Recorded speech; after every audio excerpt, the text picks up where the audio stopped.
This is your ultimate stop for everything sports. The Golden State Media Concepts Sports Podcast. Should I say more? From the NFL, MLB, the NBA to MMA, it's all in here. The Golden State Media Concepts Sports Podcast. Listen now.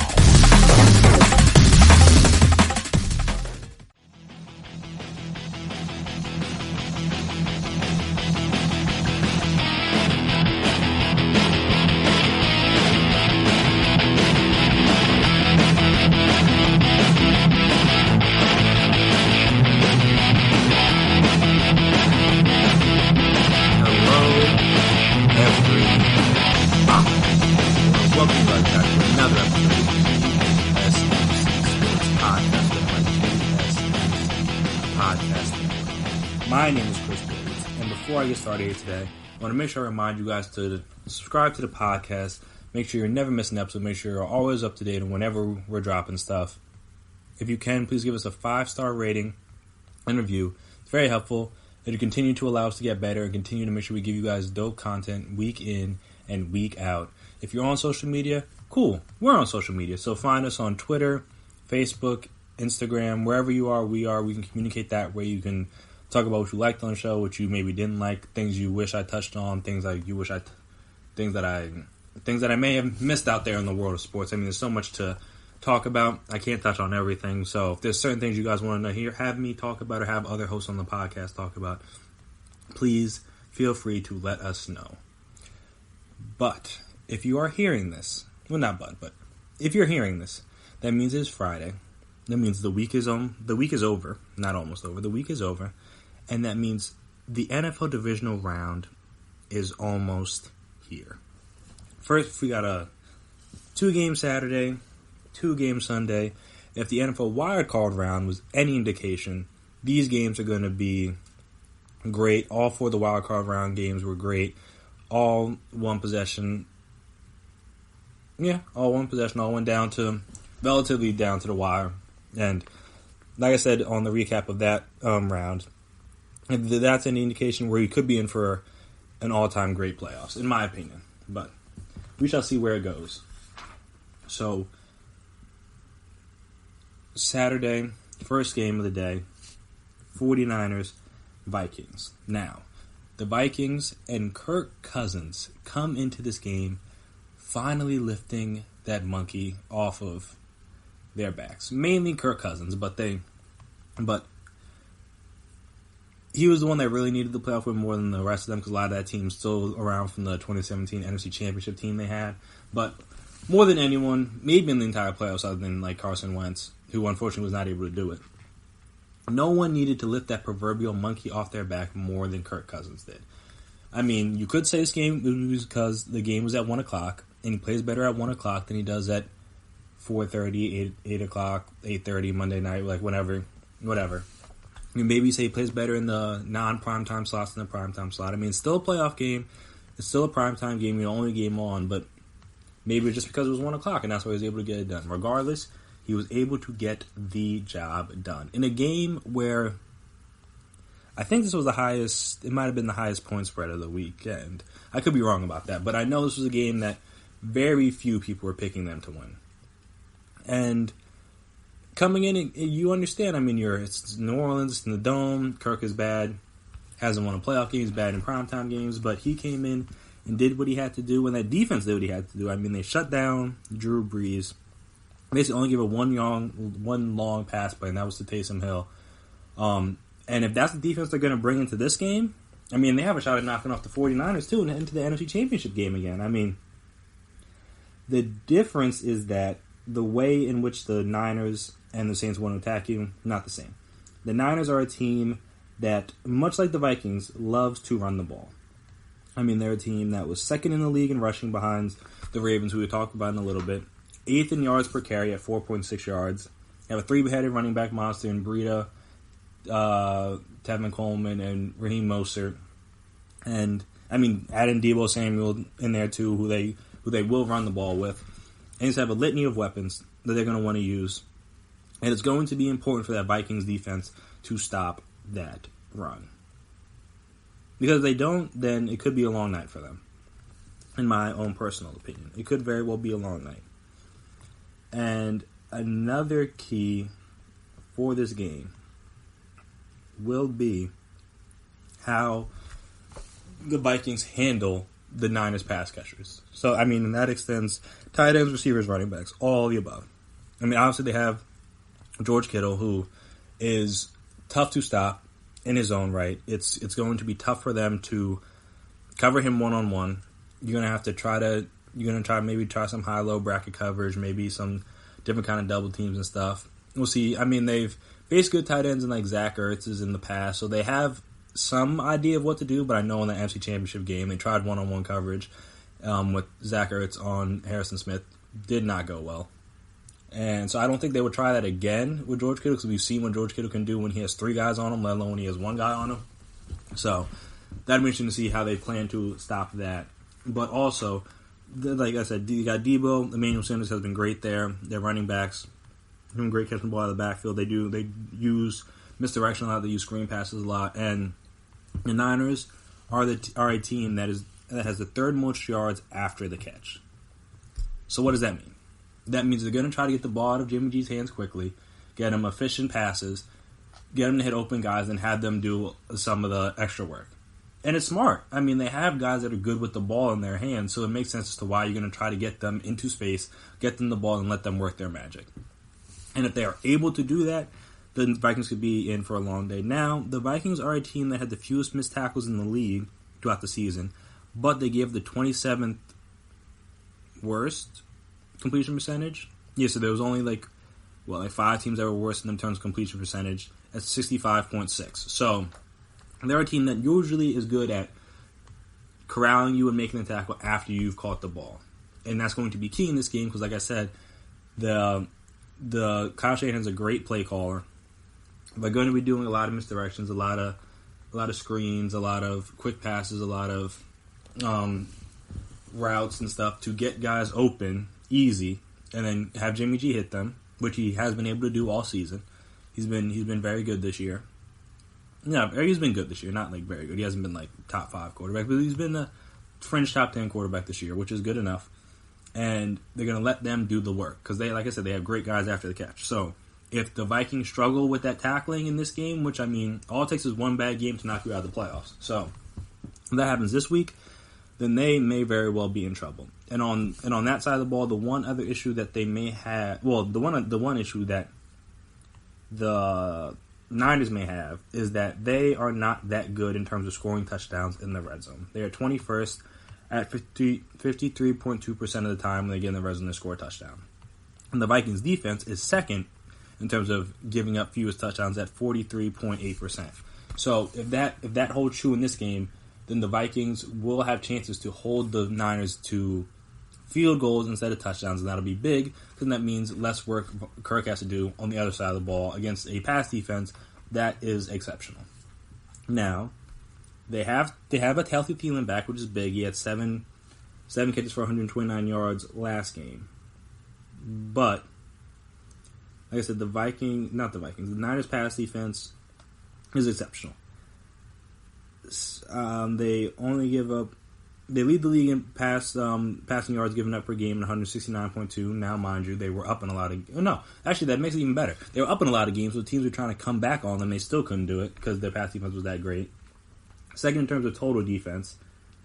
In terms of yards at 281. And their pass defense was 7th in passer rating, 7th in completion percentage, 1st in 20-plus yard passing plays, yard per attempt, yards per completion. So that pass defense has been elite all season. I would be surprised if it just folds up in this game. But I mean, crazier things have happened. So that'll be big to see if they can do anything through the air because you can't just be one-dimensional. I understand they're going to try to run the ball. They want to run the ball. Dalvin Cook is great. Was very good last game with 94 yards, 2 touchdowns, only 3.4 yards per carry, but he did what he had to do. And if that's the case and they're able to do that again, if they're able to get better yards on the ground this week, then open some things up for them in the passing game, then they may have a good chance. And I mean, they have as good of a wide receiver duo in the league as anybody. So, the Niners have played good teams, but obviously this passing duo of Thielen and Diggs is up there. So it'll be an interesting test. But I do believe that this is a game where it may come down to who is able to run the ball better. Actually, who's able to pass the ball better? Because if the Vikings can get stuff going through the air against this pass defense, I know it's not normally their MO, the Vikings, but if they're able to do that in this game, then they're going to be able to put up points. And Jimmy G playing his first playoff game as a starter, and starters in their first playoff games, no matter that it gets in recent years, I should say, have struggled in terms of winning their first playoff game. So that's going to be coming in jitters there. This is Kyle Shanahan's first playoff game as a head coach. See how he does things differently from the Falcons Super Bowl, where they blew that lead. Like I said, it'd just be interesting to see how they handle that. And obviously, they're coming in as favorites. So the 1 seed got home field throughout the playoffs. Just do they come out on fire? Do they come out a little sluggish because of the bye? It'll be interesting to see. And then if they need to, and if the Vikings can get an early lead, if they need to play catch up, that's not their MO. They're a team that wants to run the ball, do some play action. Like I said, throw some short passes. Not that they're incapable of going deep, but they're not a team that obviously they can be in a shootout, as in what we've seen from the Saints game, but they're not a team that normally has to play from behind and is used to playing from behind. So if the Vikings are able to jump out to an early lead, that'll be interesting to see how they handle that.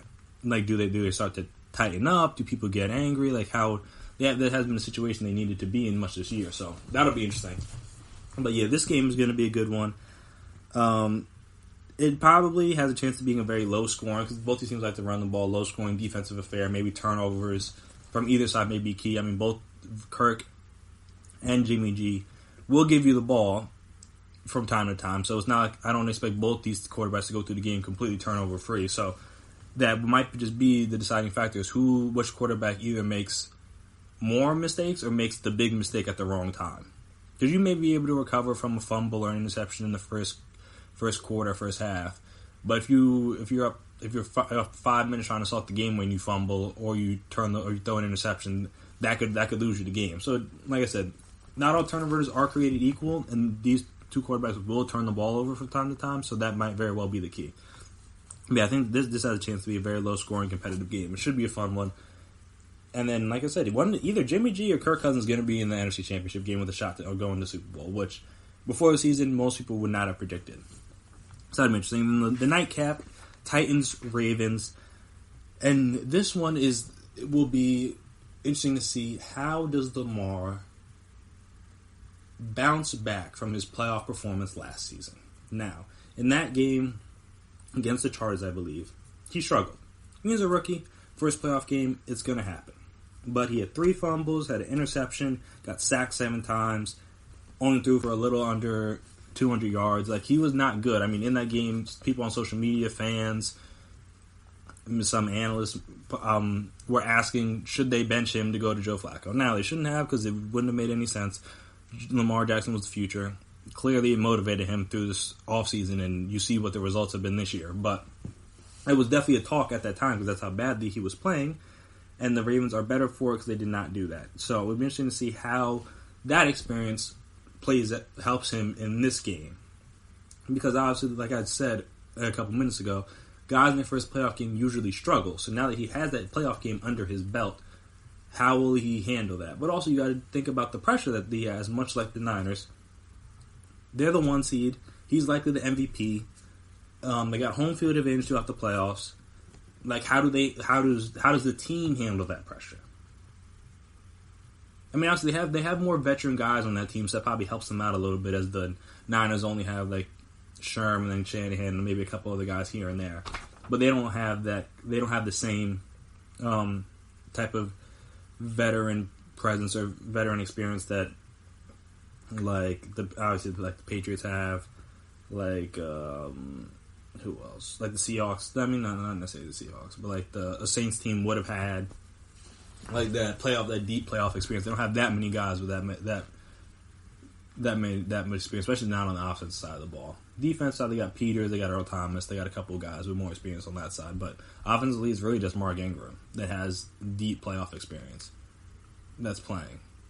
I mean, they got Harbaugh as the coach, but it'll be interesting to see how they handle that. But, yeah, so the key in this game, obviously, as it is in every Ravens game, how do you stop Lamar? No one's come up with a good game plan. Will Mike Vrabel be the first? It's possible. But if you see what they did to his mentor in Bill Belichick, they ran right through them, did whatever they wanted. So whatever plan he had, they got to scratch that because that's not going to work. And that's going to be the big thing, is that can they stop Lamar or can they stop the run? I mean, Lamar's been hot. He has 11 touchdown passes in his last 3 games. The Ravens haven't lost a game since they lost to the Browns in late September. Actually, that was when they lost back-to-back games, Chiefs and Browns. They haven't lost a game since. They've been great on the ground, over 200 yards rushing as a team. That was like 5.5 yards a carry. Both him and Mark Ingram, who should play in this game, average over 5 yards a carry. And the key thing, obviously, will be stopping those RPO, those run-pass option plays, because they've run the most of them in the league so far this year. And the whole point of that play is for the defense to be wrong. So no matter what you do, you did something wrong. If you play the Lamar, he'll give it to Mark Ingram. If you play Mark Ingram, he'll keep it. And if he does keep it, and you come down too hard on him, boom, you hit the slant or a fade or an out route, something behind you, a quick hitch, whatever it is on the pass route. And then, like I said, it's designed to be wrong. So there's not much you're supposed to be able to do. So it'll be interesting to see, and also we'll be interesting to see how they handle their tight ends, because the tight ends are the focal point of their passing game for the Ravens. Their 3 tight ends had more targets, receptions, yards, and touchdowns than their top 3 receivers did. So you kind of have to plan inside out if you're the defense. You gotta find a way to stop the run, then find a way to stop the tight ends, then worry about the receivers after that. I mean, Hollywood Brown has the game-breaking speed, so you don't want to not pay any attention to him because you have him singled up one-on-one. It's a quick slant. It's a go route. It's a post. He can get behind the defense. It's an easy touchdown, and Lamar's going to hit him. He's been good with that all year. So that would be interesting to see. And then on their offensive side, can they handle the blitz, the Titans? Because the Ravens blitz the most out of anybody in the league. They blitz almost 55%. And Tannehill's been good against the blitz this year. It's over 110 passer rating, 6 touchdowns, 1 interception. So if that keeps up, all right, the Ravens have a shot. Their pass rush isn't that good in terms of getting sacks, but they blitz a lot, and that helps get the ball quickly, and they have great coverage on the back end. I mean, their pass defense is second in passer rating, 6 in yards per game, and I think top 5 in completion percentage. I mean, especially since Marcus Peters came over, he's been great in that he's made that defense great. So passing the ball may be a little bit of an issue for them, so that means their economy will be of importance yet again. I mean, ran for over 180 yards last week, and the Titans are 7-0 when he runs for 100 yards this season. So he's going to be important to see if they can get something going on the ground, and also not even just to get him going, but also because he may be the key in keeping Lamar off the field. This may be a game where the Titans have to play ball control. It's not fun. It's not exciting, but sometimes it's necessary, especially when you're playing in a dynamic offense like the Ravens. The less they're on the field, the better. Same way the Texans are going to have to try to play the Chiefs. You're going to want to keep them off the field as much as possible, because the less chance they have, the less they can score on you. I mean, granted, the Ravens can score fast, so that's not really a big deal, but the less opportunities you give them, the less they can score on you, and that will be essential. That will be essential. Because if you get in a shootout with the Ravens, you're in bad shape. You really are. At least you have been this year. Things could change in this game. I would doubt it. But we'll see. And also, another big key for them will be red zone. Because they don't get into the red zone that often. The Titans don't, because their third down efficiency is not that great. They're 18th in the league in terms of third down converting percentage. And the Ravens have a pretty good top half of the league third down defense. So they need to find a way to keep third downs, again, keep Lamar off the field, and also get into the red zone and score, because when they get into the red zone, they are first in terms of touchdown percentage. So once again, the red zone, the highest percentage of their drives out of everybody in the league end in touchdowns. And the Ravens' red zone D is good. Defense is good. They're 6th in terms of attempts and 3rd in terms of touchdown percentage. So that may be a strength-on-strength matchup, but again, the Titans have to get there because they struggle on third down, which means you're ending drives, and that means you're not continuing to move the ball again to the red zone. So that'll also be the key is if and when the Titans are able to move the ball and get into the red zone, can they score? Can they punch it in? Because if they can't and they're settling for field goals, that's not going to be enough. The Ravens are going to win this, maybe by double digits. If that happens. Now, if they're able to get touchdowns when they get in the red zone, all right, we might have ourselves a ball game. And also, can they get some of those explosive plays with A.J. Brown going? Because A.J. Brown averages over 20 yards per catch this year. Has been great for them, especially in the second half of the year. You're going to need him to have another big game because you're going to need, again, I think they're going to need to score points. I don't think their defense could be expected to only give up 13 points like it did last week to the Patriots. Because the Patriots offense is not this Ravens offense. This Ravens offense is a lot better. Sorry, Patriots. But these are the facts of life. This is where we are at right now. The Ravens have the best offense in the league.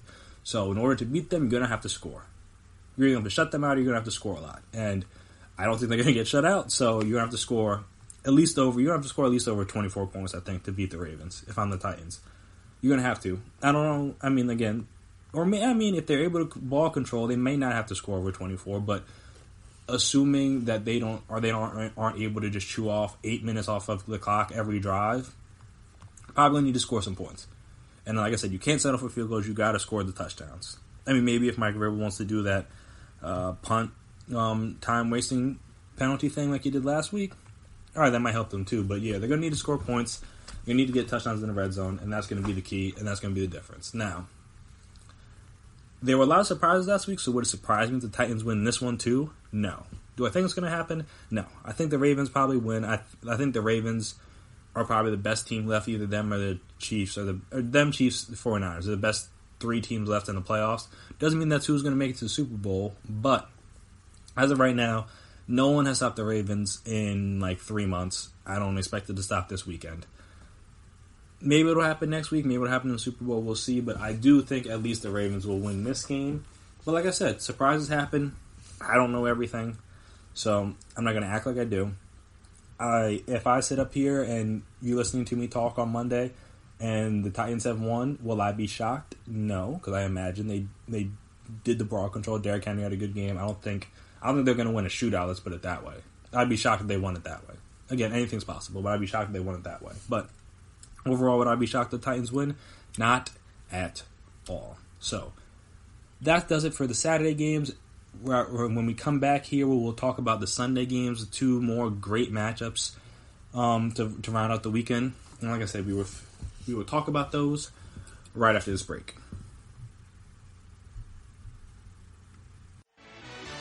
Are you looking for the very best NFL and college football podcast? Then check out the GSMC Football Podcast. Get the latest football news both on and off the field. From the NFL Draft to trades to the rumor mill to the NFL Combines. They got you covered. That's GSMCpodcast.com/football-podcast. Get updates on college rivalries, game day insights, and much, much more. It's football talk the way you want it. This show eats, sleeps, and breathes football. Don't forget to like them on Facebook and follow them on Twitter. Visit GSMCpodcast.com for more info.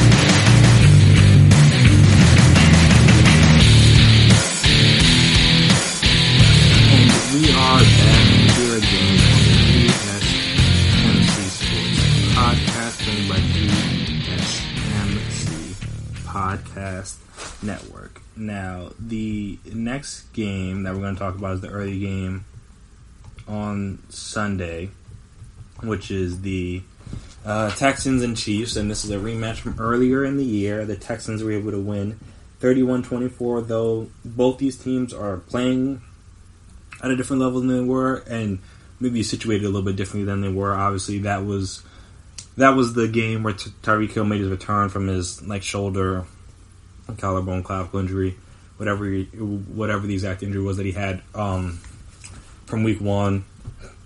Mahomes still dealing with the ankle situation. They didn't have Sammy Watkins that game.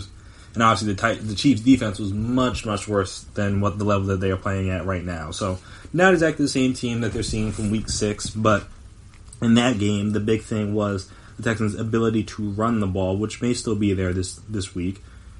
This week on Sunday, but that was the biggest thing for them. They had 192 yards on the ground, 3 touchdowns. In the first meeting, Watson had 42 yards and 2 touchdowns, including the go-ahead one to win the game. And Carlos Hyde had a great game, 116 yards and a touchdown.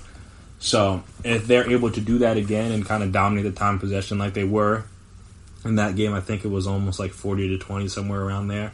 So if they're able to do that again, keep Mahomes, keep the Chiefs and the Chiefs offense, that is on the sideline, not off the sideline. They don't want them off the sideline. They want them on the sideline. So if that's the case and they're able to do that again, then I think that's probably the best way the Texans can win this game. Because, like I said, the Chiefs defense is playing at a much higher level than it was back then. I mean, since Week 11, they're only giving up 11.5 points per game. They've only allowed 7 touchdowns. They've only allowed a passer rating of 63.5. And they have held their opponent to 5 touchdowns and 10 interceptions, which all those stats I just read out were the best during that time period. I believe it's from Tom Pelissero on Twitter. He tweeted that out earlier today. So yes, the thing is that if that's a Chiefs defense that we see, like the one that is that continues to play at that kind of level, then I think James Palmer, excuse me, not Tom Pelissero, James Palmer, the national reporter on football. Yeah, he tweeted that out. And I mean, if you watch the Chiefs over the last few weeks, their defense has been great, so the numbers obviously back that up. But that's really going to be the key. It's just like, if it is that the Chiefs defense, was that just an aberration for because a lot of teams play well for short spurts, like 4, 6, 8 games, but obviously over the course of the season, that you kind of flesh those things out, and you kind of have those peaks and valleys and stuff, but it kind of all evens out by the end. And by the end, they were playing their best football, which is what you want. The Chiefs were on a 5-game winning streak. So, like I said, it'll be interesting to see if that defense is the one that shows up. Though, for the whole season, I mean, again, this is... scratch what I was going to say. But for the season, their run defense has been the biggest problem, and that was the biggest problem early in the season. And all the games they've lost, they've averaged 178 yards on the ground. So, that's the thing. If the Texans are able to run the ball, that could be the thing that does the Chiefs in. Because they give up 4.9 yards per carry, 28th in the league, and give up 182 yards per game, 26th in the league on the ground. But through the air, they only give up 221. Through the air, they are one of the best in the league in terms of passer rating, and they're 5th. Completion percentage, they're 4th, and 20-plus yards plays down the field, they're 8th, and I think they're top 10 in terms of passing yards as well. So it'd be interesting to see if the Texans are able to get anything going through the air. Also, I believe they give the fewest yards to receivers on the season, though they give the most to running backs. So this could be a big Duke Johnson game, or maybe even Tywan Jones, who had the big catch and run in overtime for the Texans. But yeah, this could very well be a big running back game, whether it's on the ground or through the air, just because their outside corners have been great. They've gotten good safety play, though. Juan Thornhill, who was a rookie who started for them most of the year, got hurt at the very end of the year, so it would be interesting to see how they replace him and what effect that has on their pass defense, because obviously he was a key part in helping them be so good.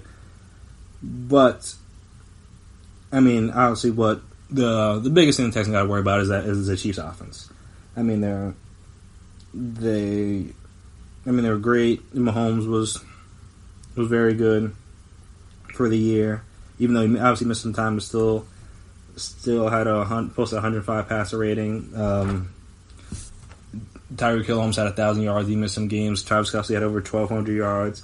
So that's the thing, is that their offense is prolific. So either A, you have to score with them, or B, keep them off the field to stop them from scoring. And it'll be interesting to see if the Texans are able to do that, just because their pass defense has been a little suspect this year.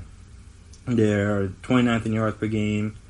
Well, yards, they're not that good in yards per game, not that good in terms of yards per completion, so that'll be a problem. And also, the Chiefs on third down are one of the best teams in the league.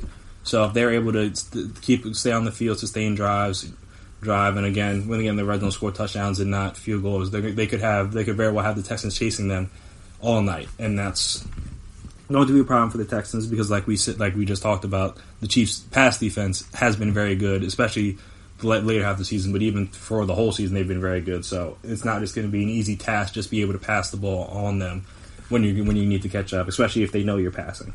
But also, we will see if that J.J. Watt boost wears off, just because obviously they had 3 sacks last week. He had one of them, and their pass rush has been a little suspect throughout the year. So if J.J. Watt can continue to bring that energy, his presence can allow others to get free, whether it's Whitney Merciless or some other guys on the interior, to get free and get some pressure on Mahomes. Obviously, he's probably going to be more healthy than obviously he was before in their first game, but even like later in the season, just because of that, all the things he's doing with the ankle and the knee and stuff, he's obviously had time to heal that stuff up. So you would think this is probably going to be the closest to 100% he's been in a while. And if he's able to run around and do his Mahomes magic, J.J. Watt's presence may not matter as much because he can't, unfortunately, keep up with Mahomes once he gets out of the pocket and is doing all that running around. So that'll be so. Like I said, the Texans' ability to run the ball and their ability to get the Chiefs off the field on third down when the Chiefs are on offense will be the two biggest things. And if they struggle with both of those, then they're going to lose. If they do both those well, then they have a chance to win. I mean, obviously, I don't think the Chiefs are going to just let them run the same game plan they had in the last game, but I would imagine the Texans are going to at least try in the first half just to see if it works. You never know, but that's just how I feel. Is that the Texans have to establish? I mean, I don't want to say establish a run, but they need to run the ball well, get yards, move the chains, stuff like that. And if they don't, and the Chiefs' offense is able to get on the field for 30 plus minutes, it's going to be a long night for the Texans. Or a long day, because this is early in the afternoon. So it'll be a long day for the Texans. That's how I feel. But like I said, when you got Deshaun Watson and the way he performs in big games, they're never out of it, so they always have a chance. But I just think the Chiefs and Ravens seem destined for the collision course to head to the final. Head to the finals, head to the championship game, conference, like the AFC championship game. But I mean, we had upsets in this past round, in the wildcard round. There's no reason to think we won't also have upsets in this round too. So I wouldn't be shocked if the Texans win this one. And the last game of the day is Packers Seahawks. Obviously, these teams have played each other a good amount. Obviously, there's the NFC Championship game they had against each other, where the Packers blew that big lead. Some of it due to their lack of aggressiveness near the goal line in terms of kicking field goals instead of going for touchdowns, which obviously Mike McCarthy isn't there anymore, so we'll see what Matt LaFleur does differently in those situations, though this is his first playoff game. Though he has Aaron Rodgers, which is obviously a big help, but again, it's his first playoff game. This pressure is a lot different than regular season pressure, so it'll be interesting to see how he handles that. But they played a good game, and they also had that Fail Mary game with the replacement refs. That was a disaster. But, I mean, made for great entertainment, but just like from a football perspective, that was a disaster. And then they've played a lot most recently. I think the Packers have beaten the Seahawks 3 out of the last 4 times, though I think the most recent Seahawks win came last season against them. So, like I said, they have some history. And the key will be, can the Seahawks run the ball? Well, I want to say, can they run the ball better than they did last week, because they're playing a run defense that isn't as good as Philadelphia's is. But at the same time, it's like just let Russell Wilson do his thing, because like I know that's what hurt them in their playoff loss last year to the Cowboys, where they got too run dependent when it was clear that Russ was having a field day. I mean, not having a field day, but he was having a good game through the air. And I guess we'll have to see what the weather looks like in Green Bay this weekend. But if it's good enough to where you're not going to need to, or it's not going to be like snowing and stuff, and you can be able to throw the ball, then the Seahawks are going to have to let Russ do his thing. I think that's probably their best chance, though. That is the best part of their defense. It's just going to be cold on Sunday, so we should be able to throw the ball a little bit.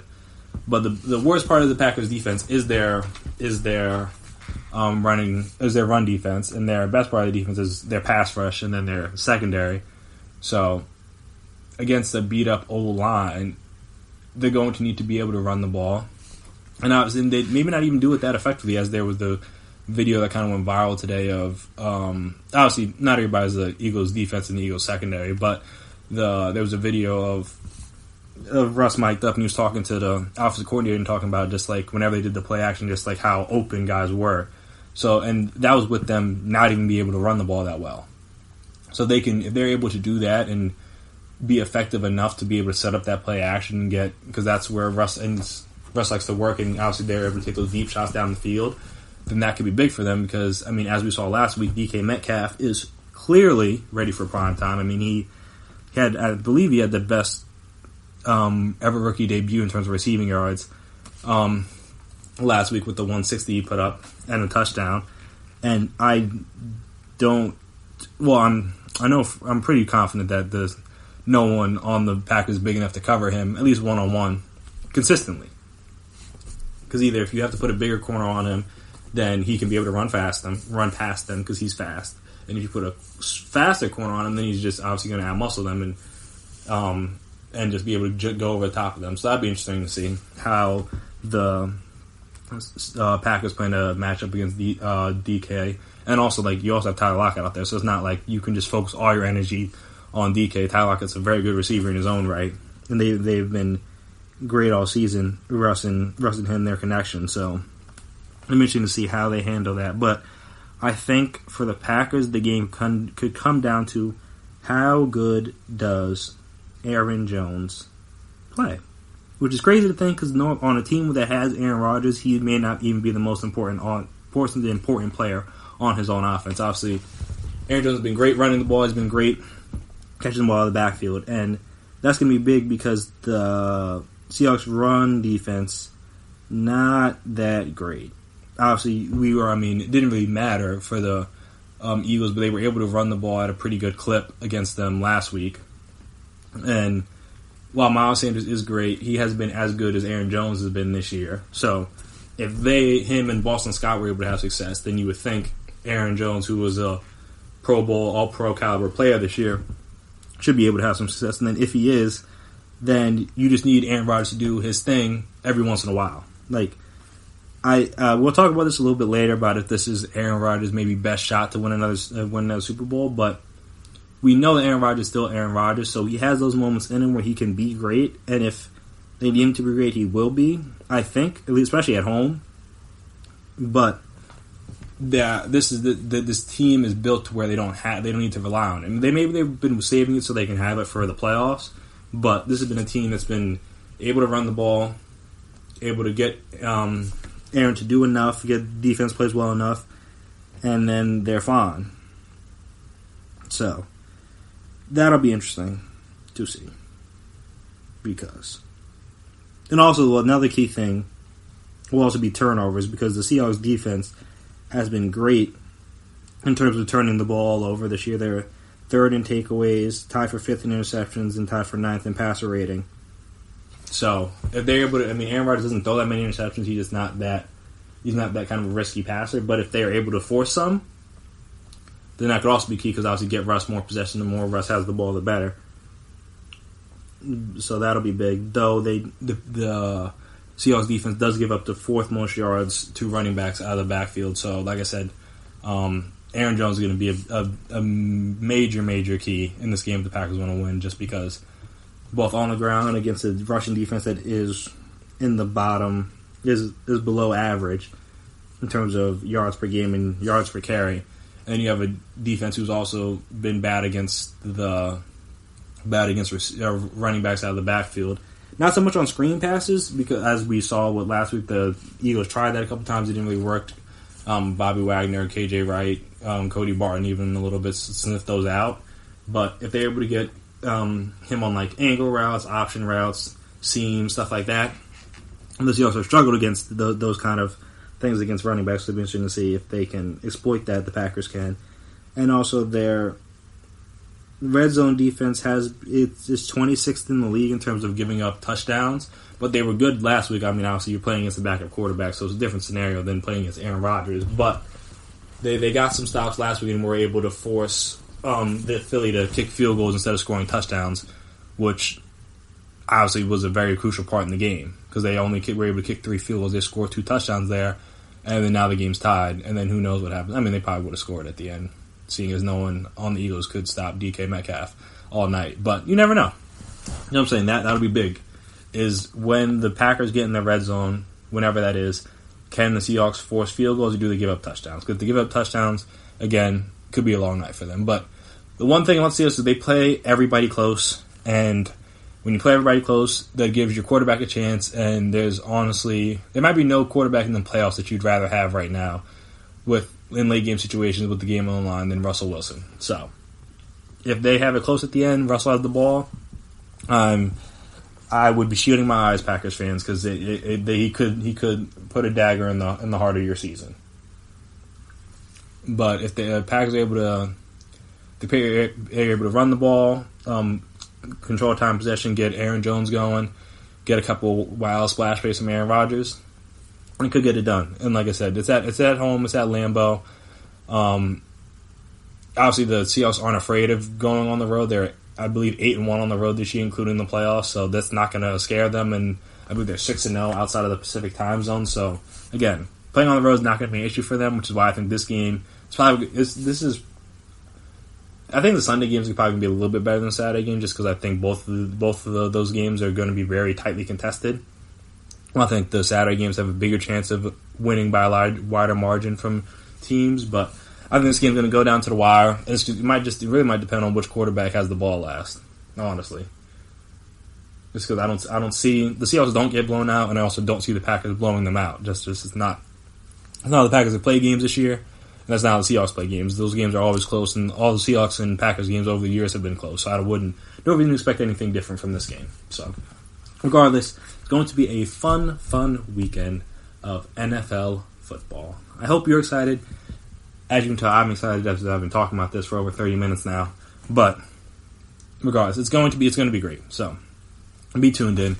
Be by your couch. Make sure you got all your refreshments, all your food, everything going. You're not going to want to get up. You're not going to want to miss any part of these 4 games. So we will see what happens. And obviously on the next podcast, we'll be able to talk about what it is that did happen in these games. But after this next break, we're going to switch gears to a different sport and a star player who's going to be missing time. I mean, it's not uncommon for him, unfortunately, but he's going to be missing time, and I will talk about who that is and what that means for his team after this break.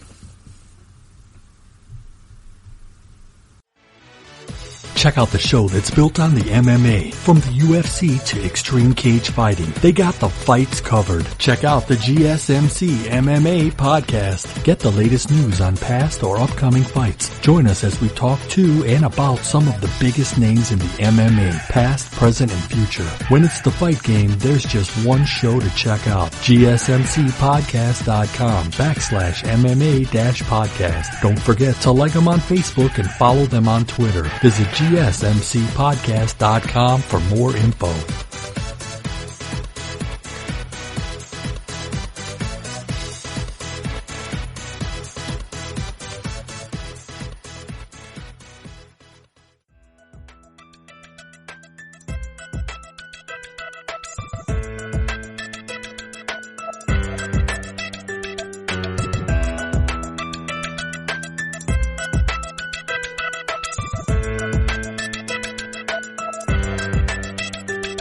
And we are back here again on the GSMC Sports Podcast, put in by GSMC Podcast Network. So the player I was talking about is Joel Embiid. Unfortunately for him, and for the Sixers for that matter, he is hurt once again. He tore a ligament in his finger, and if you saw the picture, screenshot, whatever you want to call it, of the finger floating around that was on Twitter. I guess I'm recording this on Thursday, so this was Wednesday. No, this was not even Wednesday. This was like earlier in the week when it happened, because it happened on Monday. So earlier in the week, you saw the finger picture floating around. It was disgusting. His finger was all kind of bent and pointed in directions fingers should not be pointing in. So I advise you, if you're a bit squeamish, do not look at it. But if you can handle that kind of stuff, then if you wish to take a look at it, you can. I know I'm not a big person on that, but that's neither here nor there. His finger, his left ring finger, there's a torn radial collateral ligament in his left ring finger. He's going to have surgery on it tomorrow morning, being Friday morning. And he met with the hand specialist before their game tonight against the Celtics, where they were able to get the dub. I'm going to talk about that in a little bit, but they talked to the hand specialist before then. He'll be reevaluated in a week or two, which I imagine is mainly because of the fact that it's on his left hand. He's obviously a right-handed player, so in theory he can come back a little bit quicker because it's not his dominant hand, so he doesn't need. I mean, it's basketball, so you need your left hand clearly, but like you may be able to handle the pain and tolerate it a little bit better because you don't have to you're not doing your like, you don't have to do as much with the left hand. But again, and also, I mean, he's a tough guy. He's played through injuries and other things before, so it'll be interesting because he even played through it. He had like I said, he had the bad dislocation in the game, and then he was able to play through it. Returned after they popped it back in and did whatever they need to do. Played 33 minutes, had 18 points, 9 rebounds, 8 assists. And then obviously had to spend time, then got evaluated with doctors where it was determined he had a torn ligament. So they decided that surgery was the best case scenario, obviously, after he didn't practice Tuesday or Wednesday. So, I mean, again, it makes sense. Just get it out of the way quickly. Though, it'll be interesting to see. Well, this is unfortunate for him, mainly because it brings back up the quote-unquote injury-prone label on him, which I will talk about in the next segment, why I don't like that. I hate that term for athletes, especially guys that don't have recurring injuries in the same spot. And we'll talk about the difference with that in a minute, like I said, in the next segment. But, I mean, he's a guy who's obviously missed a lot of time over his career. They've had to load manage him at different points throughout the past couple seasons when he's been more healthy after missing, I think he missed 2 full seasons to begin his career. I know he definitely missed the first one. He might have missed the second one, too. But yeah, he missed a lot of time. According to ESPN Stats and Info, he's only played in 189 of a possible 448 regular season games that they've had in his 5+ year career. Obviously, not a great percentage. It's less than half, so it's not good. But he's a guy who, I mean, when he's on the court, obviously the Sixers are better. He's all NBA caliber. This year isn't as bad because the team around him is a little bit better, but in years past they were a lot worse when he wasn't on the floor. This year they're a little bit better.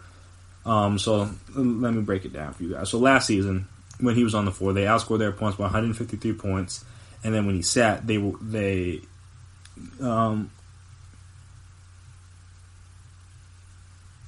okay, take that back. They outscored opponents by 153 points when he wasn't on the floor.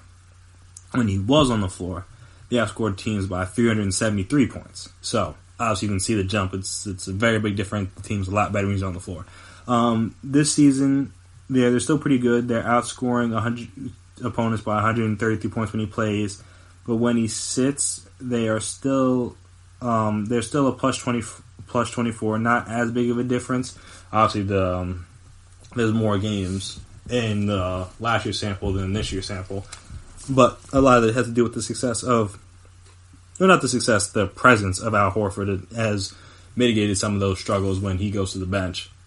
And this time will be big for both Al Horford and, all the entire team, but guys like Al Horford and Ben Simmons in particular, because there have been a lot of trade rumors swirling around with Ben Simmons. Can he and Embiid really play together? So it'll be interesting to see if these games where he misses helps or hurts that case, because, obviously, you don't trade away talented players, especially to, like, the Warriors or wherever they're talking about trading him for D'Lo. I understand Ben Simmons doesn't shoot, which is 100% a problem, especially in today's NBA where you need to be able to shoot the ball. but like he does everything else at like an extremely high, like all NBA caliber level, whether it's defend, rebound, pass. I mean, he's 6'10". I mean, should he be playing point guard? No. In a perfect world, you would have someone a little bit better, at least in terms of shooting wise, handling the ball up at the top of the key, because when he doesn't shoot, or if he can't shoot, then it obviously allows him to pack the paint a little bit easier because his defender just sags off of him. So I understand from that perspective why they'd want a guy like a D'Lo or something like that. But in terms of everything else he gives that team, you take Ben Simmons off that team, you're losing a guy who's got excellent size of 6'10", can defend. Especially if a team goes small, he can defend all 5 positions, but like realistically, he can defend like 1 through 4 at again an all defensive team caliber level. You're missing elite playmaking, elite rebounding. So while D'Lo may give you better scoring and shooting, there's a lot of things that he doesn't give you that Ben Simmons can give you. I mean, even watching the game tonight, he's defending. He has to defend and his canter at times. So like I said, he can defend the 5 if you need him to. So it's one of those things where you lose him, you lose a lot of their offensive identity and defensive identity. So I don't think that's smart. But like I'm saying, it'll be interesting to see what happens in these games and how he plays and how Horford plays. Just because will that help show them how the team should be run, even when Embiid's on the floor? Maybe they should do a better job of staggering him and Embiid and Simmons' minutes, or will this only ramp up the trade rumors and be like, oh, see, I told you Ben Simmons and Embiid can't play together. I mean, I think they can. Again, a lot of it would be helped out if Ben Simmons would just, shoot the ball once a game. We're not asking you for a lot, Ben. Just like, if you're open, just shoot the ball. That's all. I mean, that's what you ask for all players on the team, to shoot when they're open. But obviously, Ben Simmons has a documented history of not shooting the ball, so it's bigger for him. But yeah, it'll be interesting to see just because of how they play without him. And what that means. Just because, like, does that mean they found something that can work and they can implement it when he's back? Or is it a thing where you only further up the Twitter talk and the talk media, the national media and the talk radio kind of stuff about, oh, see, I told you they can't play together, blah, blah, blah. And I'm just like, no, they're fine. But, I mean, if tonight was any indication, they obviously played very well, beat a Celtics team who is very good.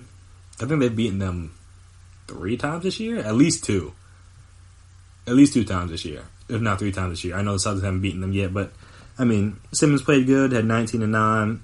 I mean, Josh Richardson obviously had a great game, which is going to be important to him, or like Tobias Harris, Mike Scott. Somebody has to step up the scoring with Embiid out, because you're losing 20-plus points a game. You got to make up for that somehow. Horford played great, had 17, 8 and 6.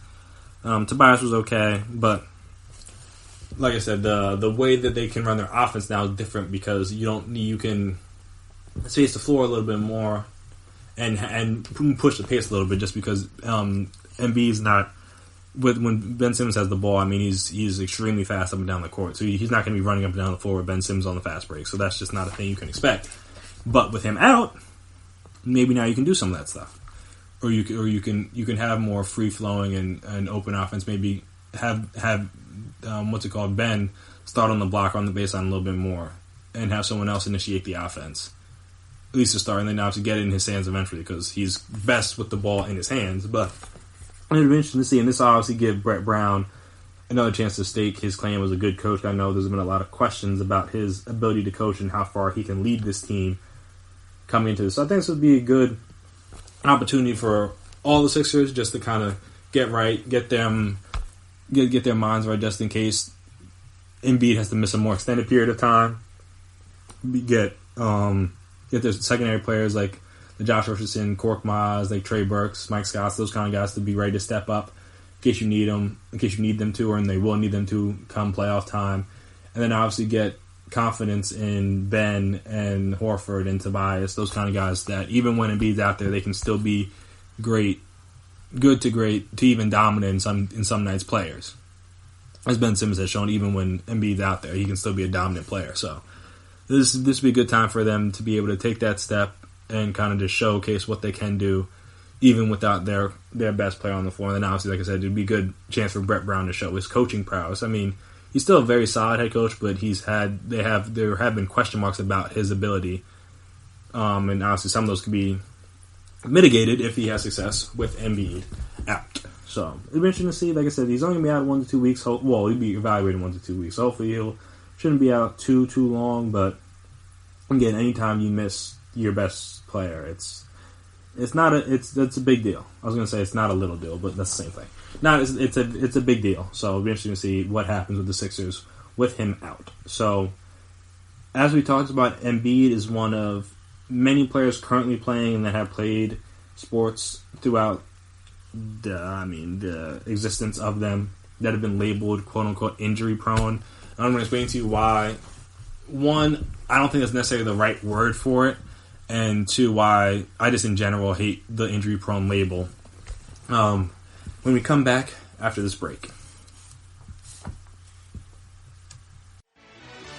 Are you looking for help for your fantasy football team? Check out the GSMC Fantasy Football Podcast. Get today's best advice on who to start, who to sit, even who you should draft. From sleeper picks to red hot lineups, they got it all covered for you. That's GSMCpodcast.com/fantasy-football-podcast. We'll cover traditional leagues, dynasty, PPR, even IDP leagues. When you need fantasy help, there's just one show to hit up. Don't forget to like them on Facebook and follow them on Twitter. Visit GSMCpodcast.com for more info.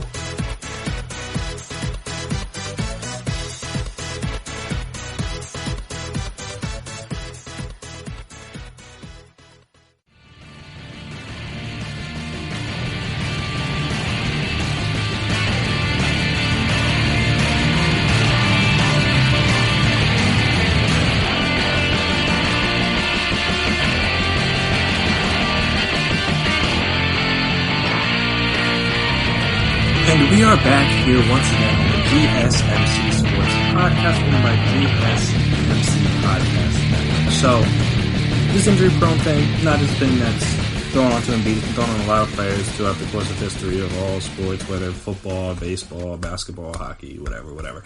But the injury prone thing obviously is a very popular topic in Philly talk radio, as this past weekend you had their quarterback Carson Wentz, who got injured, unfortunately, by what many feel like it obviously wasn't a legal hit.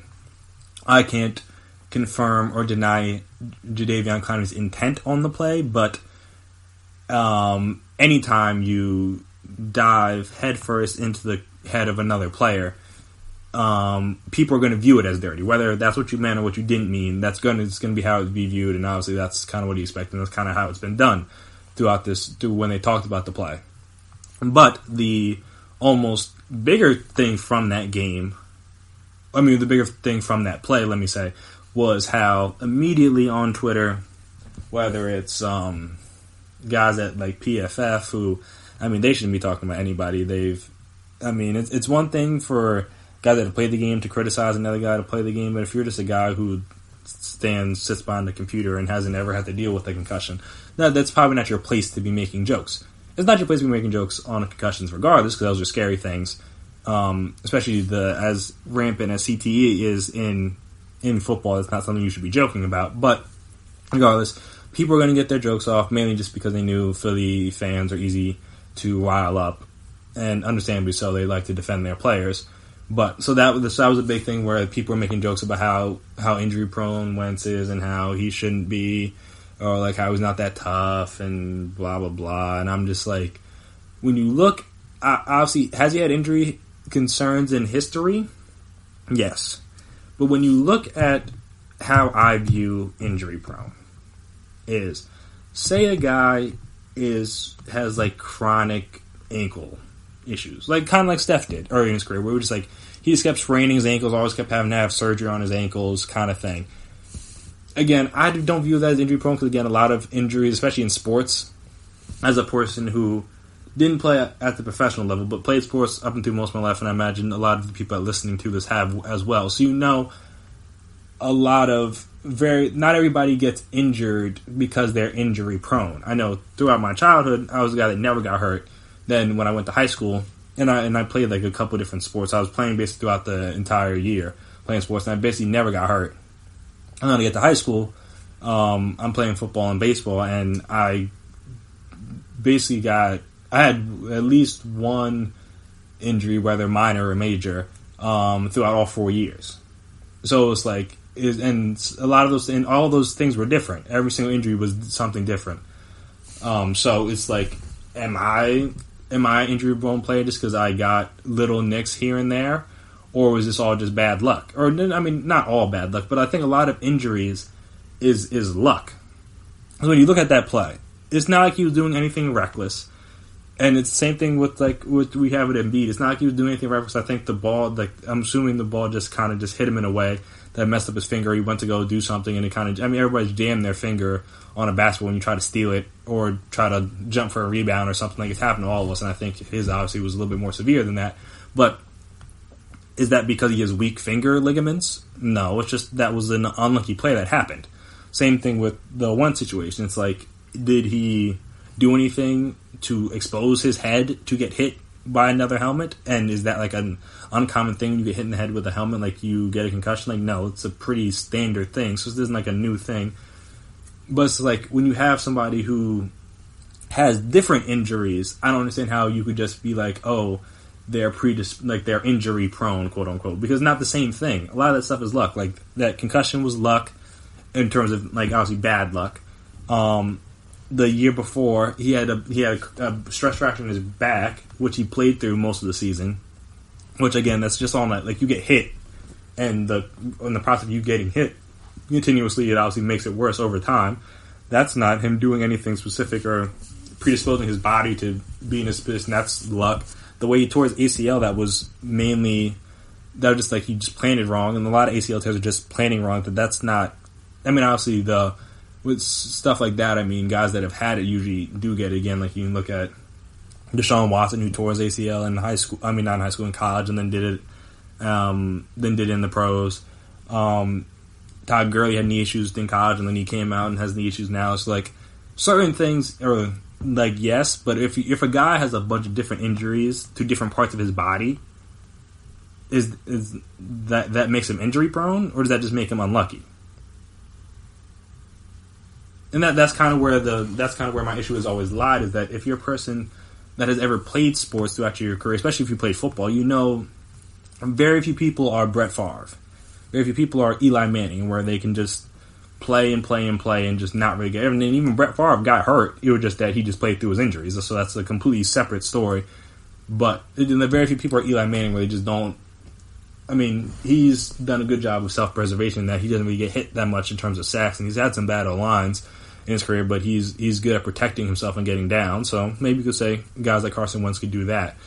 But there are a lot of guys who get hit a certain way and they're perfectly fine, and then somebody else gets hit maybe that exact same way or a little bit different, and they end up tearing something or breaking something or landing on something. And it's like, I know, because you see different players get hit in the head in different ways. Like, I mean, Carson was not the first guy to get helmet-to-helmet contact in a football game, but some guys it affects them differently.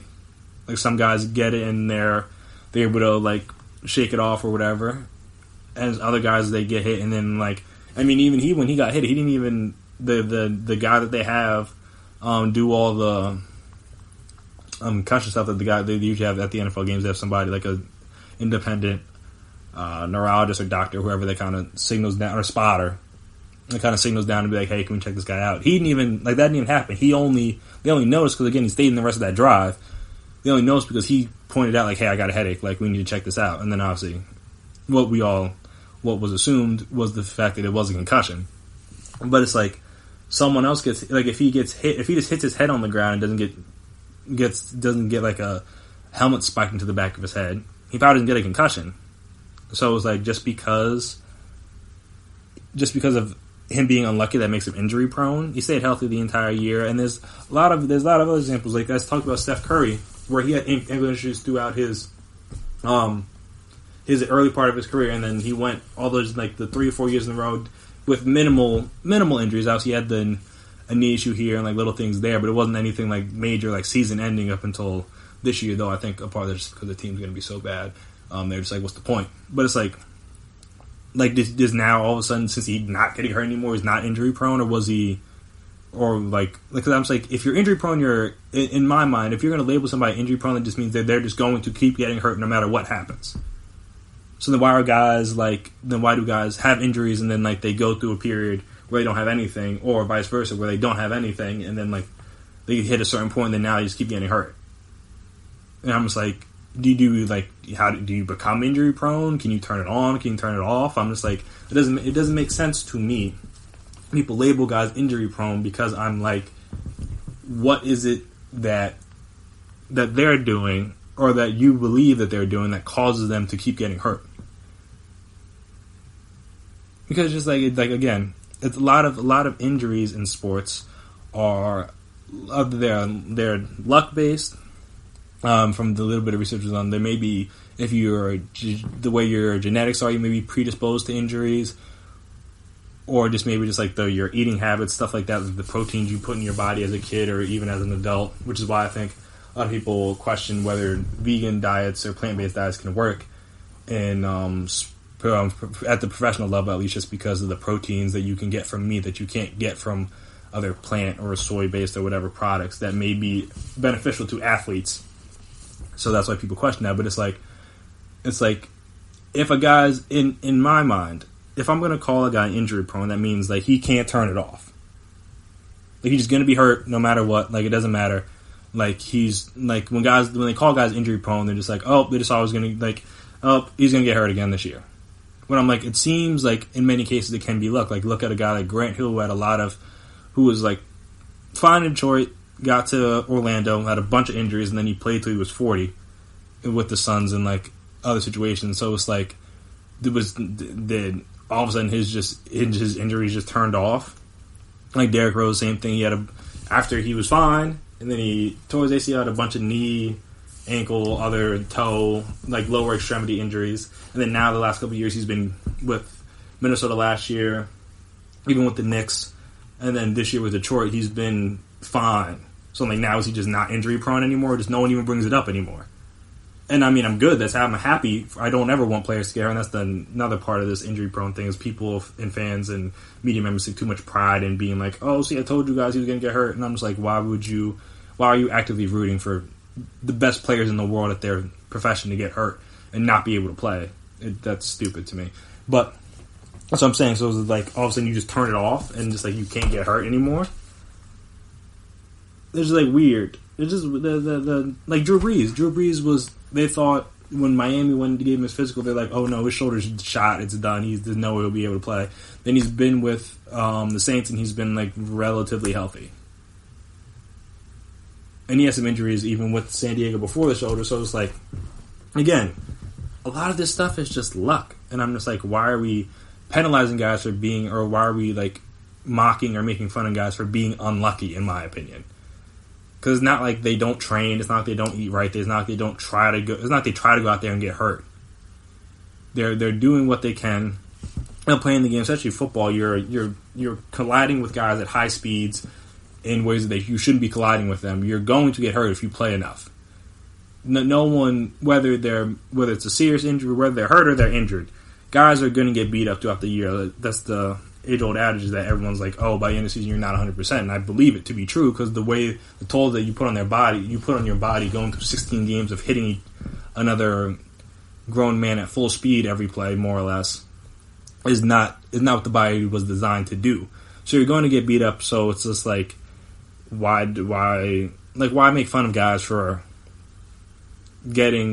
having more serious injuries or getting hurt more often than other guys? Because everybody gets hurt in professional sports. Like very few players can be LeBron, where you basically are healthy through your entire career. And obviously we've seen in the past couple of years he's had injuries of varying degrees. And then even he would take, and then his Heat days, and even with the Cavs sometimes he would go on those like mini vacations in the middle of the season to keep his body right so he'd be able to go for the finals. But it's just like, yeah, it's a weird thing where guys and fans and media members or whoever just take pride in being able to call guys injury prone because they may just very well be unlucky. And I think a lot of that is what it is. It's just luck. A lot of life is luck. timing, right place at right time, being wrong place at the wrong time, having your legs in a certain spot or certain area when you get hit, or having a guy standing under you when you reach up for a rebound or shoot a jumper and you land on the guy's foot. Like that's not you being like, that's just luck. It's like you trying to get yourself hurt, trying to roll an ankle, trying to twist a knee or whatever. That's just pure luck. Where if the guy's a little bit further back, you land on your feet, and then you're fine, and you run up the court. So that's just my 2 cents on the whole injury prone thing. I hate it. I mean, obviously, I love seeing the best athletes play, so I don't ever want to see guys hurt if they're not going to be hurt. So that's why I wish we had a better term for injury prone. I don't think that's the right way to word it, because injuries are part of the game. Almost everybody deals with them to some degree, and mocking guys for having serious injuries more than others seems like a weird way to conduct ourselves as sports fans. To me, that is to me. A lot of you guys may not feel this way. You guys may think Joel Embiid is injury prone. You may think Carson Wentz is injury prone. You may think Steph Curry was injury prone. You may think Grant Hill, Brandon Roy, Todd Gurley, Greg Oden, Chris Paul, Penny Hardaway, like all those. You may very well think those guys are injury prone. And do all of them have injury history? Yes. But what I say they're injury prone in terms of they just have the same issues pop up again and again and again, because that's what I view injury prone as. If you just have a bunch of random injuries that happen to you over the course of your career that are not connected at all, then I don't see how that's injury prone. And also if you and again, that's my thing with injury prone, is just in theory, the guy's always going to get hurt. And then there are many cases of guys who are either healthy for a long period of time, then just get hurt consecutively, or are hurt for a period of time, then just are completely fine. So just like, how does that stuff balance out? How does that stuff work? Because in theory, either you're always going to get hurt or you're always not in the terms of this injury prone thing. But nothing you know there. I could go on forever about this, but that was just my 2 cents on Embiid's injury and the injury prone label in sports as a whole. I just think we need a better term for it, because I don't think it's fair to the athletes to call them injury prone if they get hurt in various parts of their body at various different times throughout their career. Especially it was just like that. I just thought the whole Carson Wentz thing over the weekend made me think about this, and I was going to talk about it, and then obviously the Embiid thing happened, so that just made it easier to talk about. But that was really messed up the way some of those guys treated him and kind of celebrated him getting hurt. And celebrated being able to say, oh, the guy can't stay healthy, even though he was healthy for 16 games. He was healthy for 16 games in his rookie season, too. It's like, all right, whatever you say. But after this, let's switch to some more upbeat news. The XFL is almost here. And if you're a guy like me that loves more football, you will be tuning in, and I think the XFL is giving us good reasons to tune in, because they have some different rule changes than the NFL. I think they are going to help make the game more enjoyable, and also may very well allow the NFL game to adapt and grow. And we'll talk about some of those rule changes right after this break. Are you looking to get your college football fix? Looking to get the latest news on your favorite school's team? The GSMC College Football Podcast is your ticket to all things college football. Join us as we talk college football, from the national championship, the college rivalries, the bowl game, to the Heisman Trophy. To which conference is the best? We've got you covered for the Big Ten, SEC, Big 12, the Pac-12, ACC, and everything in between. Download the GSMC College Football Podcast on iTunes, Stitcher, SoundCloud, Google Play, or anywhere you find podcasts. Just type GSMC in the search bar.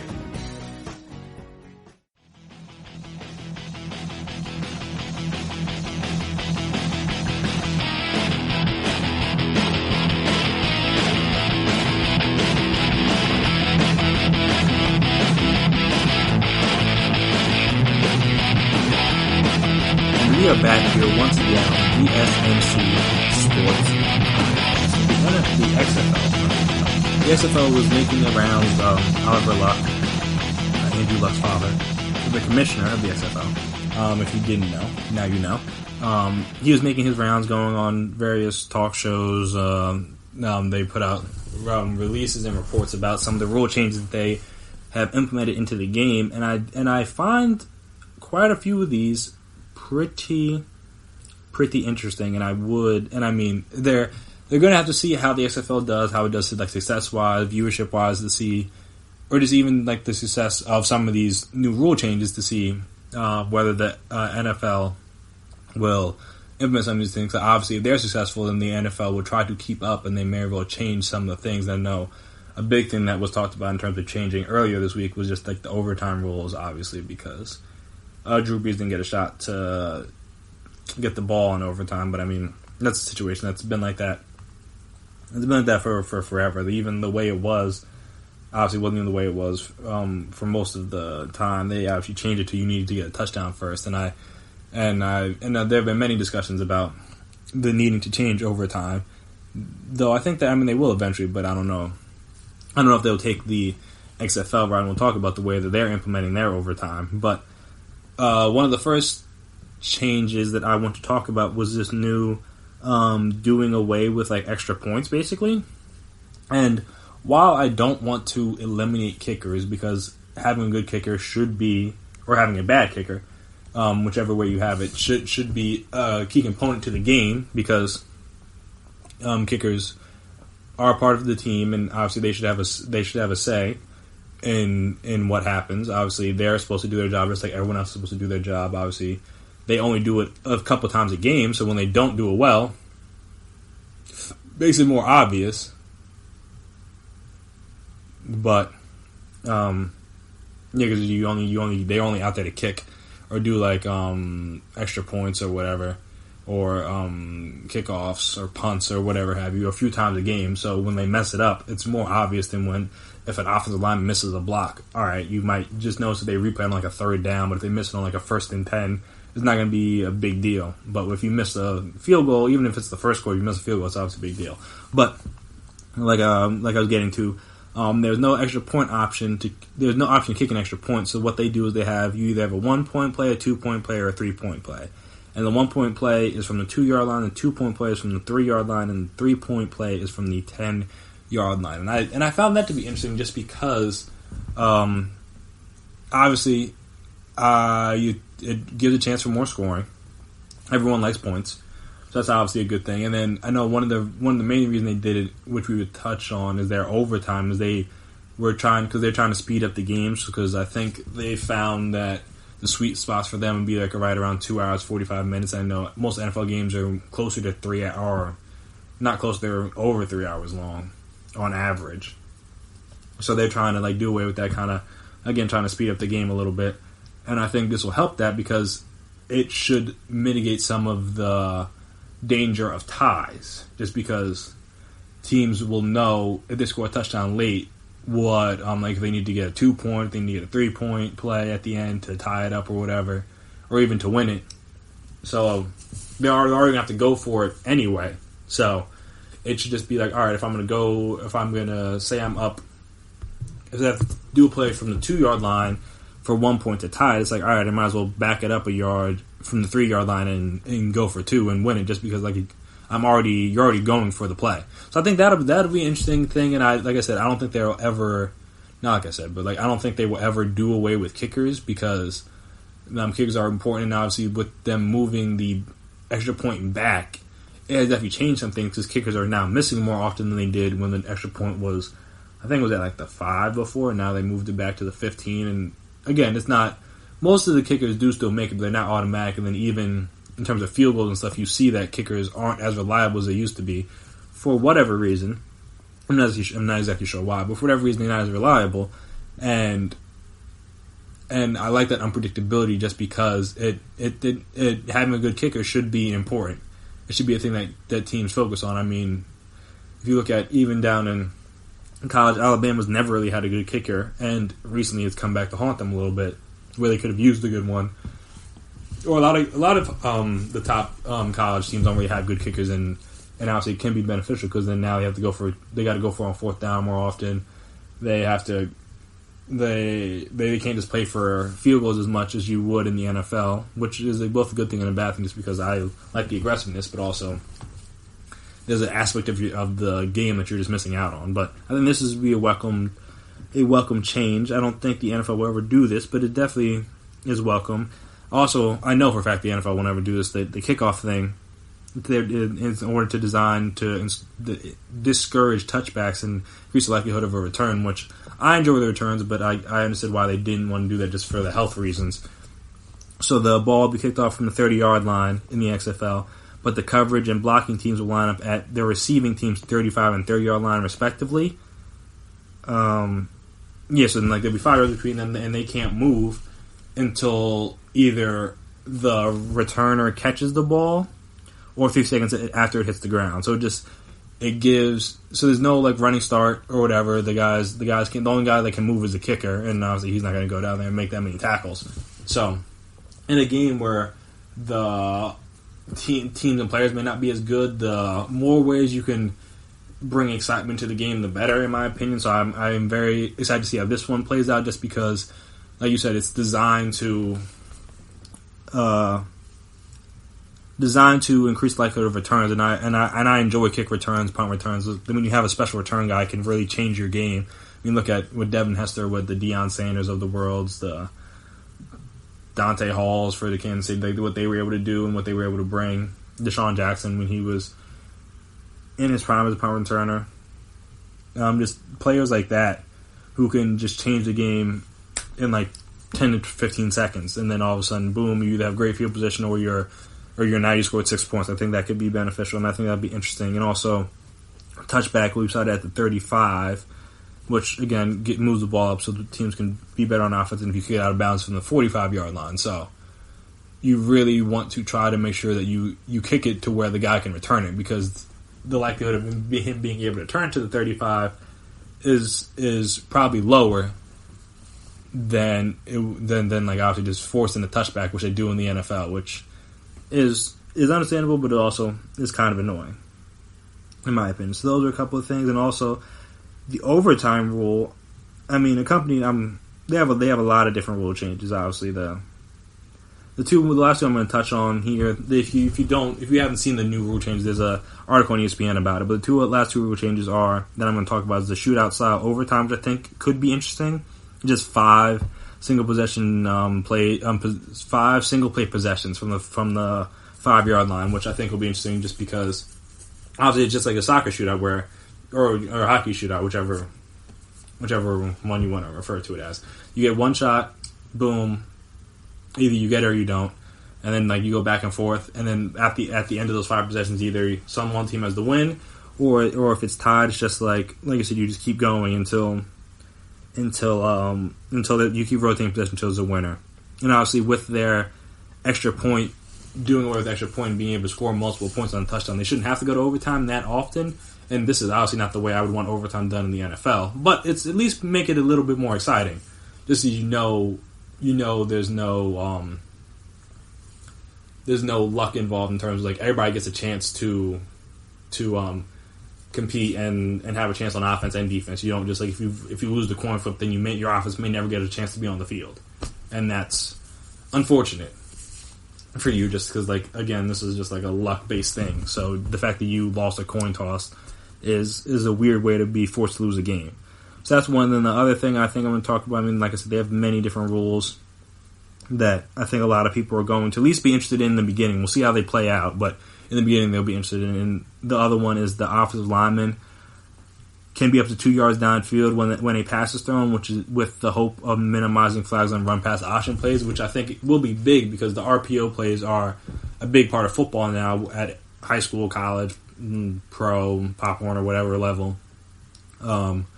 You want to say they're an important part of the way offenses are run now. So to be able to allow the lineman to get 2 yards down the field, so then it incentivizes one, teams to run these plays, and 2, teams to pass on these plays, which, again, in the day and age we are in now, in the era we are in now, passing is what people pay to see. So it incentivizes them to pass the ball just because you don't have to worry about guys going... I mean, you still have to worry about them going down the field a little bit, but that 2-yard grace period will allow will allow some of those pass plays that you maybe have to hold the ball for a second or two to get to wait for the receiver to get into the right window. It'll incentivize guys to run those plays and the quarterbacks to hold the ball for those plays, and I think that'll be interesting just because it just any ways. I'm an offensive guy in football, so any ways to get more offensive ball, more points on the board, I'm always going to be tuned in for. So that is why I will definitely be keeping my eye out on this league whenever it does pop up. I mean, whenever it does start. And then, like I said, I'll be tuning in for the games, and I'll be tuning in to see how some of these rule changes work, just because I do believe if they are successful, not all of them, like I said, the overtime one's never going to happen. But if they are successful, these are things that the NFL may try to implement into your game if they know fans of football, because obviously XFL is just another football league. That's all it really is. So fans of football, if they like these, then it's like, all right, I might as well put them in the most prominent league. I would like to think the NFL isn't so stubborn to be like, hey, I know this works over here, but we're just not going to change it. Like I would like to think Roger Goodell is a little bit more lenient in that regard. It's like, all right, if people want to see this, if people like this, then hey, we can try to implement it over here. If it works, it works. If it doesn't, it doesn't. Like the pass interference thing they did this year, stupid in my opinion, because they don't overturn it. So it's like, what's the point of even challenging it? So I don't think that'll last. But just like, you see, all right, we gave the Saints a bone. You tried it, didn't work. All right, we can take it out next year. So much like these rules, I think that's kind of what they're going to try to do. And I think it'll be if some of these rule changes that the XFL has does work or do work, then I think we'll see at least some of them in the NFL pretty soon. And I think it'll be good for the sport. Just add more excitement, add something different, some more flair. Just to get more people wanting to tune in, is my opinion. So it'll be fun. I know, like I said, I'll be tuned in. I know if you're a football fan out there listening to this, you'll be tuned in. So we will definitely be talking about that more a little bit down the road once that season starts up and the games start up and all that fun stuff. But the last thing we're going to talk about here today is, I said I was going to talk about this before, Aaron Rodgers. And is this his last real shot to win a Super Bowl? I mean, he's only 35. Guys are playing till they're 40 now. But, I mean, you look at the landscape and see who is and isn't in the playoffs right now. I mean, there might not be a better time than now to do it. And I'll explain why I think that right after this. Check out the show built around the women of MMA. From the UFC, Invicta FC, Bellator, and one championship. We got the fights covered. It's the Golden State Media Concepts Women's MMA Podcast. The latest news of upcoming fights, discussions of previous matches. Join us as we talk to and about the biggest names in women's mixed martial arts. Past, present, and future. When it's the women's fight game, you know where to listen to. The Golden State Media Concepts Women's MMA Podcast.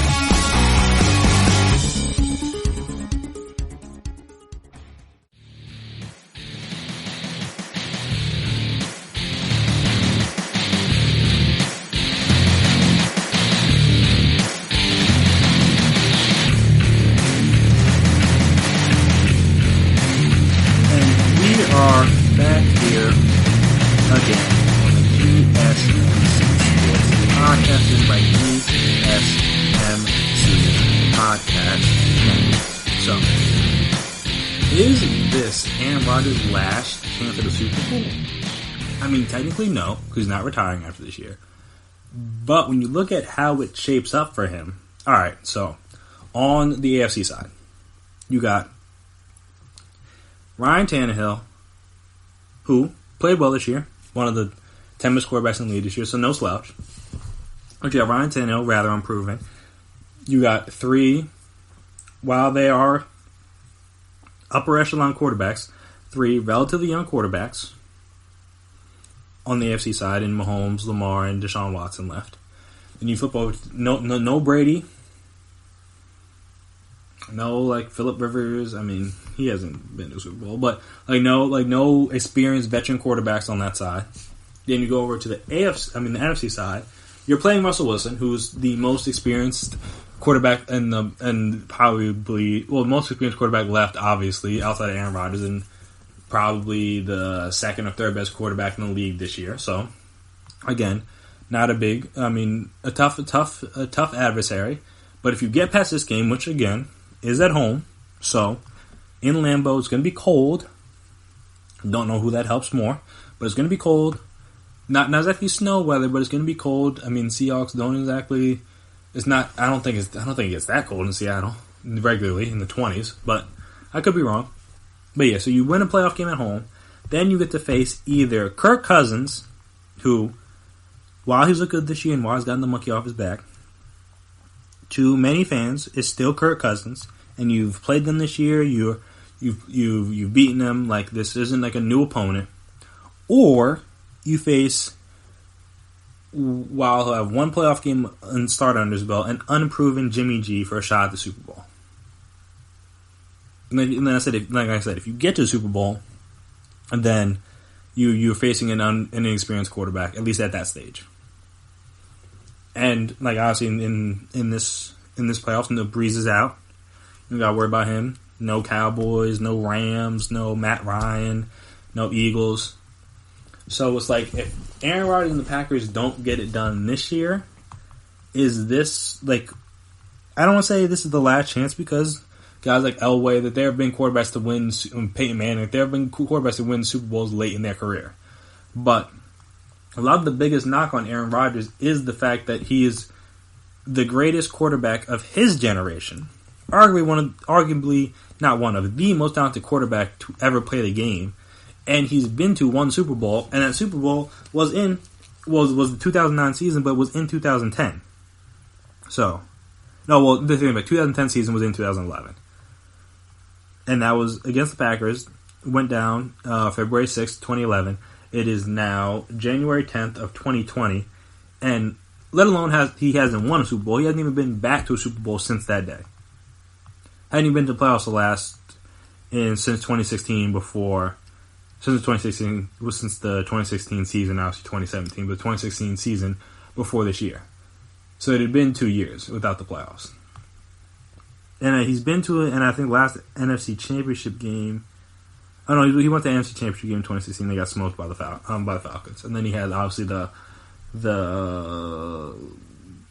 don't want to call it a debacle, but the collapse, or if you will, against the Seahawks in the 2014 season and 2015 January 20th. You guys know how it works, but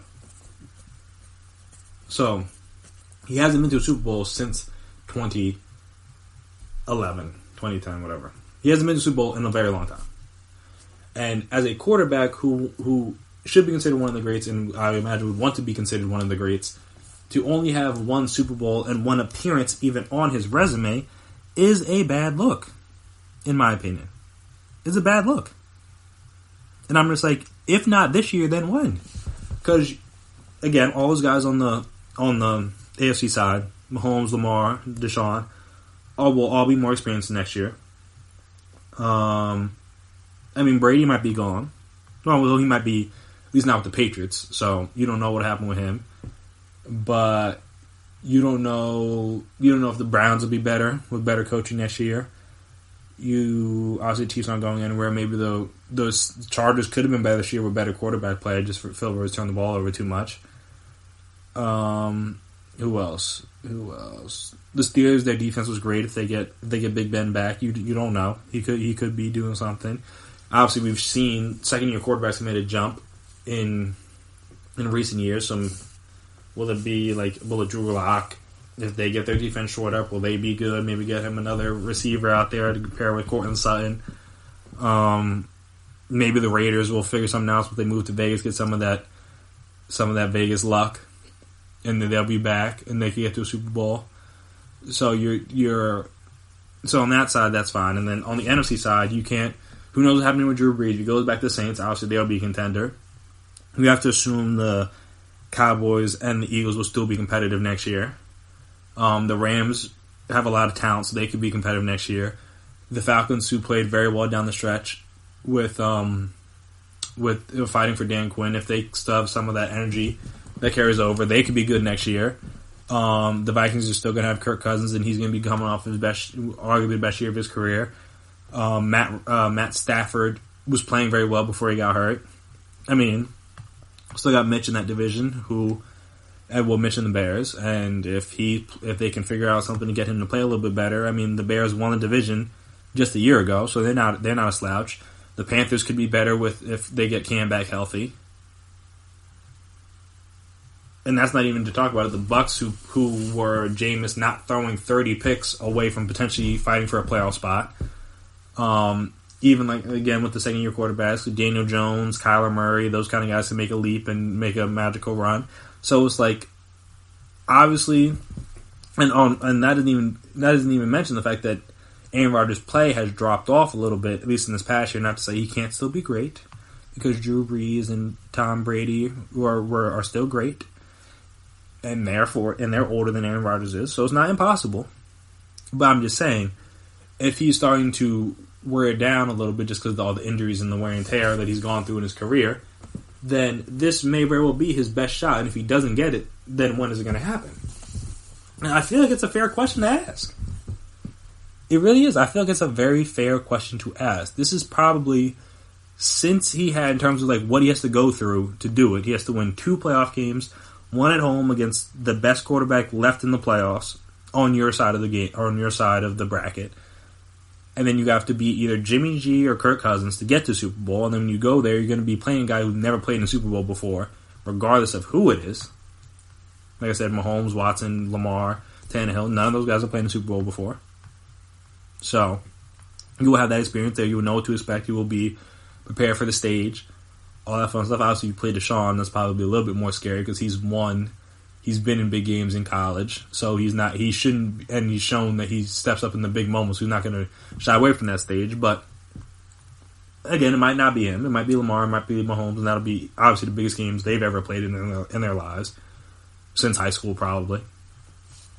So yeah, it's just like, and then if you don't, like I said, and then if you look at teams in the last couple of years, like, only 4 teams have made the playoffs the last 3 years. Like, it's not a guarantee just because you made it this year, you're going to make it again next year. Like, look at the Rams, look at the Bears, look at the Falcons, look at the Panthers and the Broncos. Like, teams make it to the Super Bowl, and if you're not the Seahawks and you're not the Patriots, very rarely do you, or I guess the Broncos in that little 2-year stretch where they had Peyton Manning still playing decently well. You don't make it to the playoffs every year. It's just not a guaranteed thing. Even when they made it a lot with Mike McCarthy, but Matt LaFleur is not Mike McCarthy, whether that's a good thing or a bad thing. The two are not the same. You got a different coach now. You can't assume that that you're just going to make the playoffs every year just because Mike McCarthy did. That's not a guarantee. So when you get these chances, you got to make the most of them. And I'm saying if he doesn't do it whether that's he loses this week, loses next week, loses in the Super Bowl, how do we know he's going to get back there again? Because the competition, like, there's a lot of good young quarterbacks in the league ready to knock these older guys out of there. So it's like, Aaron Rodgers is in that older group. So they're already trying to usher all those guys out of the league. And he's younger than those guys, but he's still up there. He's been around for a while. Obviously, he was able to sit a couple years, so he doesn't have as much wear and tear on his body. But still, he's had his injuries. He's had his situations where he's gotten banged up. So.